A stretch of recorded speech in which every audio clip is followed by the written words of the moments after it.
Le président Donald Trump a déclaré que les États-Unis avaient mené une attaque aérienne réussie contre 3 centrales nucléaires en Iran et qu'elles avaient été détruites. Israël a également affirmé être en coordination totale avec les États-Unis dans la planification des attaques. Pendant ce temps, les responsables iraniens ont confirmé que les installations avaient été touchées, mais ont nié avoir subi de lourds dégâts. Les attaques marquent une escalade supplémentaire dans le conflit continu entre l'Iran et Israël. L'un des objectifs était Fordo, une usine d'enrichissement d'uranium cachée sur un versant montagneux éloigné qui est vital pour les ambitions nucléaires de l'Iran. Mais, bien que le président américain ait déclaré que cette base avait été complètement détruite, l'étendue totale des dégâts dans cette usine reste inconnue. De même, l'ampleur des dommages dans les 2 autres centrales nucléaires, celles de Natanz et d'Ispahan, n'est pas connue.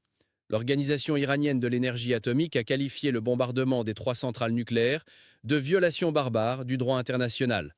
Tant l'Arabie saoudite que l'Agence internationale de l'énergie atomique, AEIA, l'organe de surveillance nucléaire de l'ONU, ont affirmé qu'il n'y avait pas eu d'augmentation des niveaux de radiation après l'attaque. La directrice de AEIA, Raphaël Grossi, a convoqué une réunion d'urgence du Conseil des gouverneurs de l'organisation lundi. Le directeur politique adjoint du diffuseur d'État iranien, Hassan Abedini, a déclaré que l'Iran avait évacué ses 3 centrales nucléaires il y a peu de temps.